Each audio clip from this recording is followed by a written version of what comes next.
We've been looking at the small story inside a big story, a little picture inside a big picture, a personal story inside in a historic event or time period.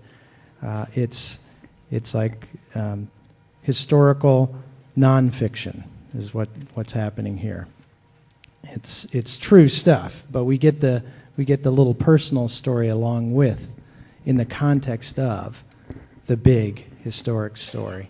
And so the big story is in Israel. What's happening in the history of Israel is Israel has kings now.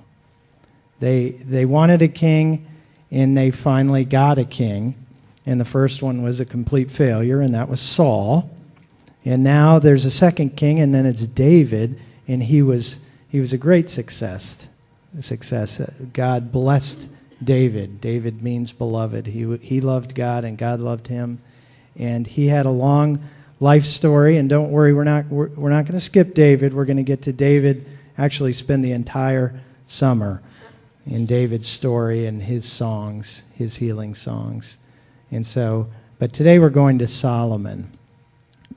But what happened under David and under the blessing of God was Israel's enemies were driven out, and so there was protection. God had provided protection. He had provided provision then for everyone. There was no famines. It was raining, and the crops were growing, and it was God was providing. It was looking like the promised land that was promised, the land flowing with milk and honey. It was starting to look like that under David.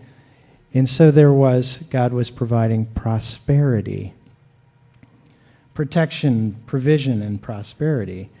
And now the icing on the cake would be a temple in Jerusalem. It would be this structure that would be the identity, it would be the logo of all of Israel.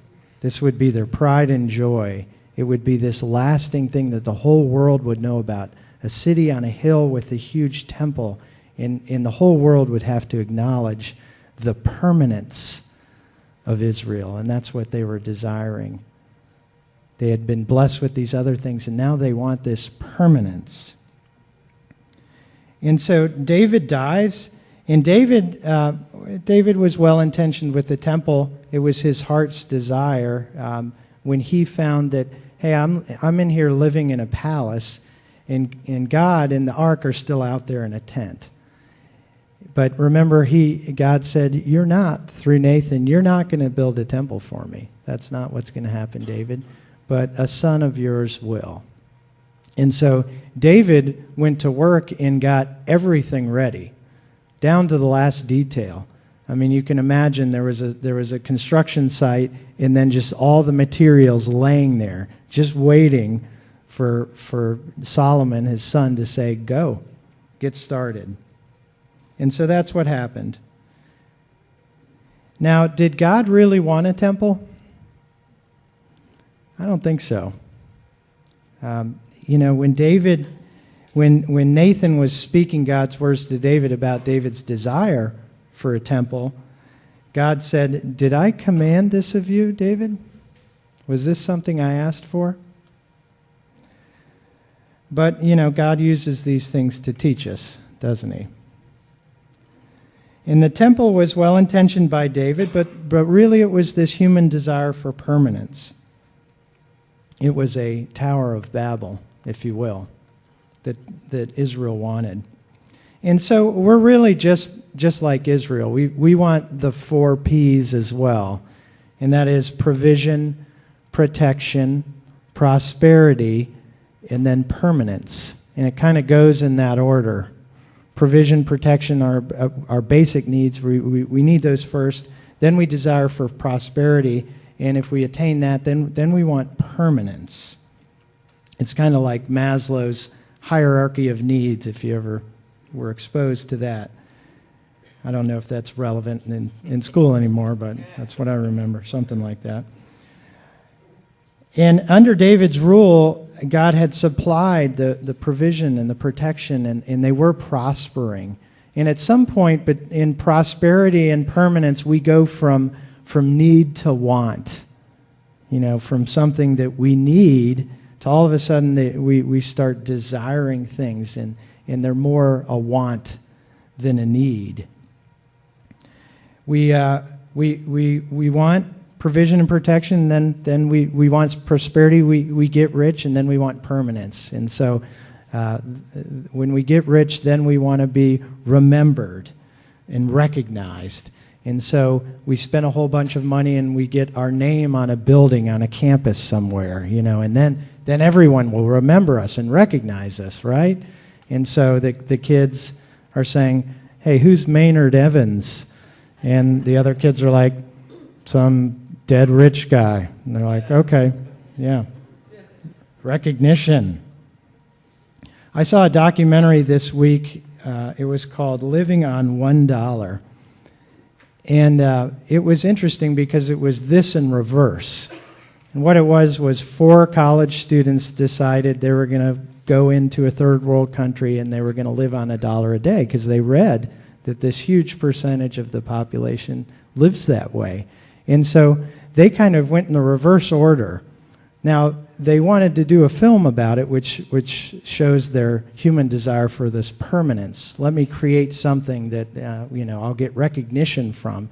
So that was there, but they also came from prosperity. They were smart. They came from good homes. They were in college. They were living the best years, where your parents are paying for everything. All you have to do is go to class, and I mean.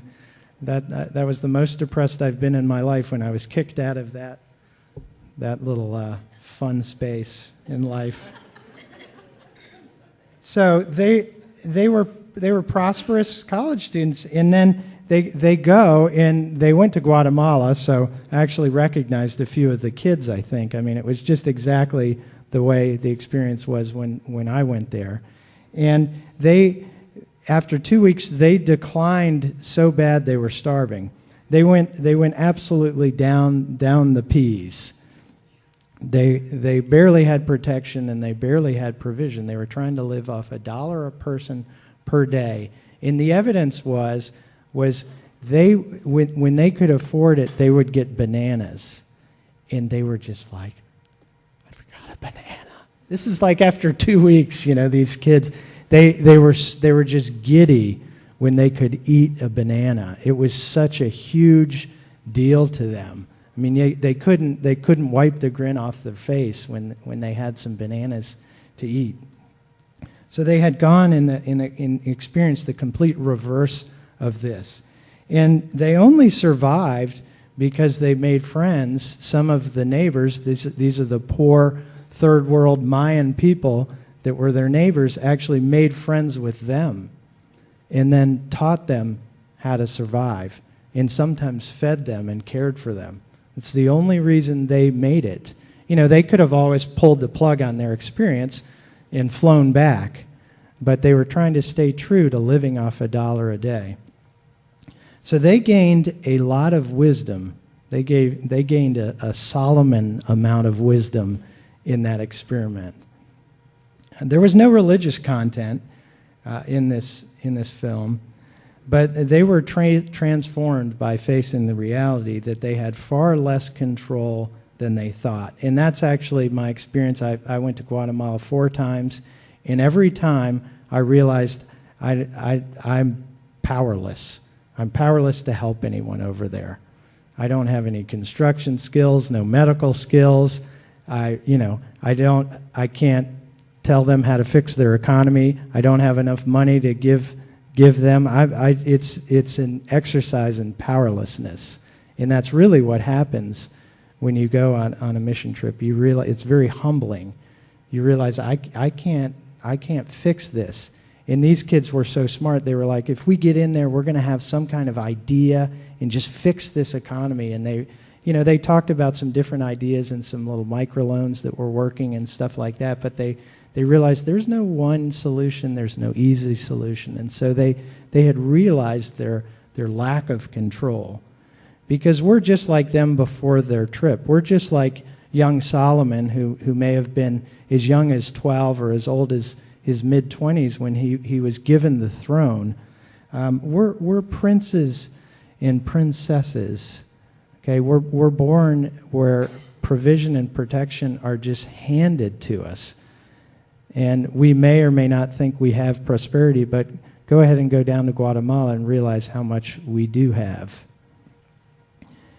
And we get what we want so often that we think we've earned it. We think we're important. We think we're in control because we're so used to just getting what we want, and this stuff comes so easy to us that we just start to believe this about ourselves. And we think we should be remembered. We think we're worthy of permanence. This is what happens to us. We're delusional. We can take a field trip next door to the Science Center, and there's one graphic that really grabbed me. If you take a pencil, it's a pencil-thin line, and make a circle and put fire in the middle, that is our planet. We're living on a tiny, tiny crust on top of fire lava. That's what they're telling us. I mean, that's science over there. And then we're in the bumper car ring with comets, asteroids. There's other galaxies actually coming at us right now.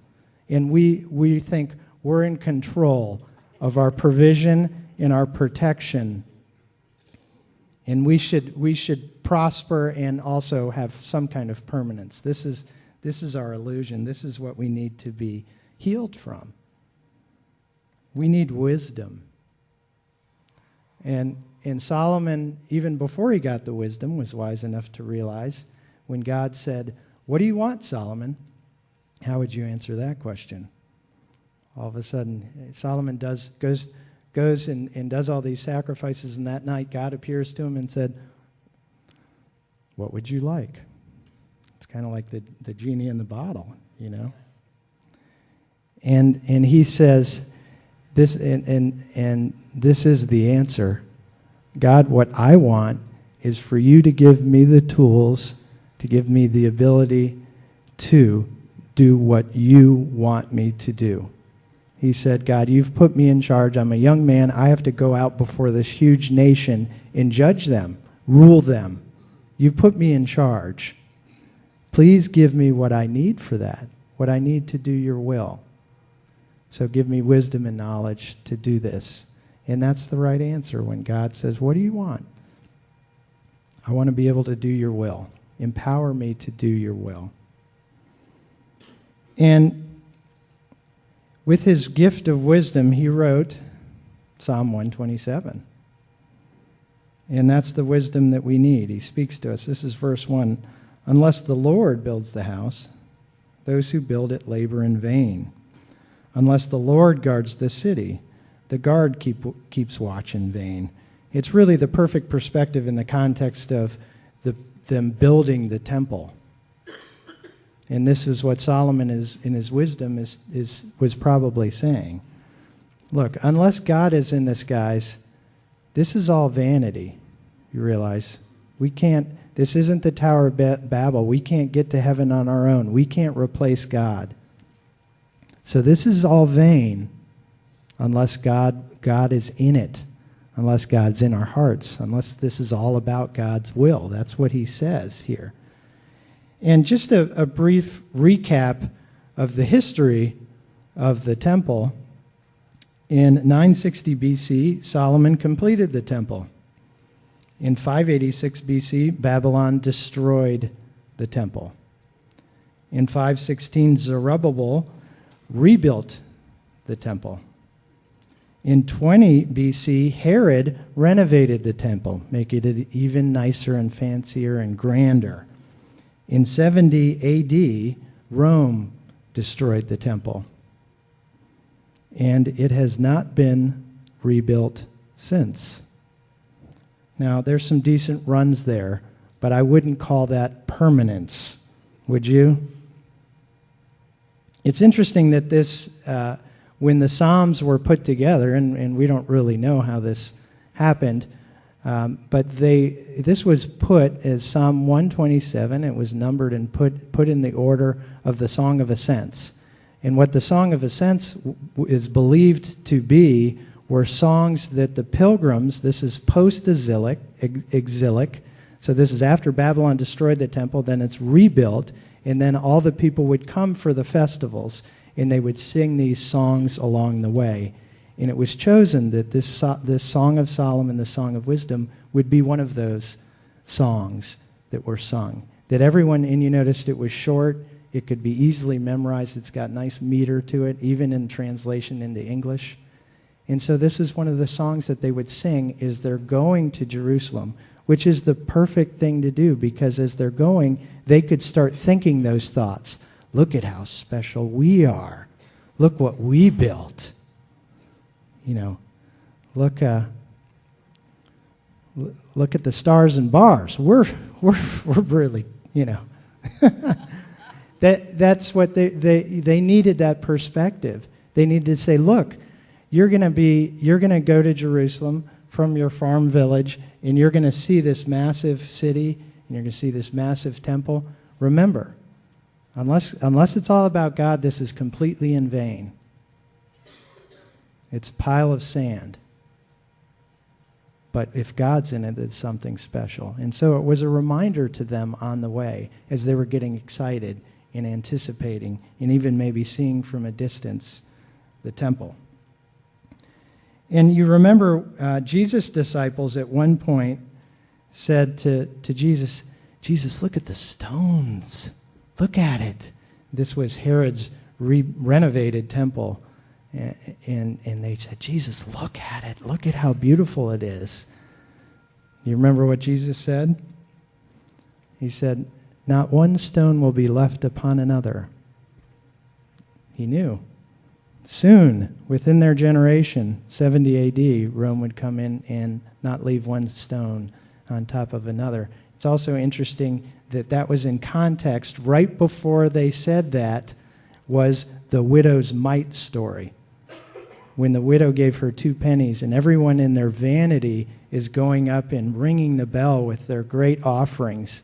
And then the old lady goes up there and gives her tiny amount, and Jesus said, pay attention here, guys. She gave the greatest amount. And then they turn around and start saying, Jesus, look at the greatness. He's like, gosh, you guys forgot the lesson already. Unless the Lord builds the house, we're building in vain. This is verse 2. It is in vain that you rise up early and go late to rest, eating the bread of anxious toil, for he gives sleep to his beloved. Other translations, it's a little tricky here. They can say he provides for us in our sleep. You know, Solomon was not against hard work. He does have a proverb, a little sleep, a little slumber, a little folding of the hands, and poverty will come like a bandit. So the wisdom is to understand the balance here of trusting God and really realizing he's our true provider and we're relying upon his grace at every second, but also working and doing what we can. And the wisdom there is in the balance. You know, James said, if anyone lacks wisdom, ask God, who gives generously without finding fault, and it will be given. We all have the opportunity, just like Solomon, to ask for wisdom and to receive it. It's available to us. And it's ironic in a time of such ease, which is today, that we are all so anxious. You know, technology was supposed to make life easier, less hectic. What was the intention? I don't remember. Isn't it supposed to make us be able to provide for ourselves by easier means? Yet here we are anxiously toiling all the more. And with more technology, we anxiously toil more. We're eating the bread of anxious toil, and we're still not satiated. Psalm 127 is one of my healing songs. I had to do this a long time ago. I can only speak for the men in this situation, but When you get married and have children, or you are the provider. This is what our culture has told us. You are the provider. You are to do this. I'm sorry, I can't. I've never been able to handle that kind of pressure. I can't do it. The anxiety eats me alive. I'm not, So I've had to let that go. I've had to say, God, I'm sorry, I can't handle this. I'm going to have to give this over to you. And of course, he's like, you're not your own provider anyway, don't you realize? That's vanity. That's people fooling themselves, thinking that. You need to give me credit for my provision for you. And I learned time and time again, this is a lesson we can learn quite often, that God is our provider, that we don't have to have anxiety about things. Yes, we have to work hard, we have to follow his will, we have to do what we can do. There's nothing wrong with, working hard, as Solomon said. Don't get lazy on me now. But I can't carry around that 300-pound backpack of being the provider for my family, and this is one of the songs that has allowed me to realize the right perspective and to give it to God and say, I'm not even going to pretend to think I am. And that's when the fifth P comes in, and it's peace. Solomon's name is a derivative of shalom, which is peace, whole peace, in a holistic community way. That's what is available to us. What we really need is peace. Because all the other stuff, we've got, we've got all this technology and we're just producing more anxiety. We need peace, and it only comes from God. This is the rest of the song here. Sons are indeed a heritage from the Lord, children a reward from him. Like arrows in the hand of a warrior are the sons of one's youth. Happy is the man who has a quiver full of them. He shall not be put to shame when he speaks with his enemies in the gate. Everything good is a gift from God. James said that as well. Anything we have that's good, it's God's gift to us. Our big mistake is to seek peace, to seek the P's, provision, protection, prosperity, and permanence under our own strength without God, because he's happy to provide it with his grace.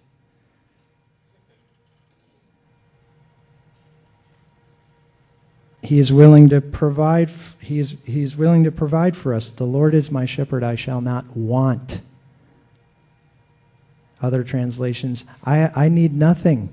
All my needs are taken care of because I have the Lord that is my shepherd. He protects us. Yea, though I walk through the valley of the shadow of death, I shall fear no evil. Thy rod and thy staff, they comfort me. We have peace. You make me lie down in green pastures. You lead me beside quiet, still waters. You restore my soul. We have prosperity. He has prepared a table before us, even in the presence of my enemies. Thou anointest my head with oil. I have prosperity. And we have permanence. I will dwell in the house of the Lord forever. And so we're out chasing all these peas. Chasing peas. That's a good way to say it. We're out anxiously chasing peas when God is saying, if you would come to me, I'll provide them for you. I'm your provider. Solomon then built the temple. He dedicated the temple, which you read this week in your reader. And the Lord then appeared to him again that night, just like he did before when he made the sacrifices. Now he's dedicated the built temple, and the Lord appeared to him. And there's this classic verse that the Lord said to him. This is 2 Chronicles 7:14.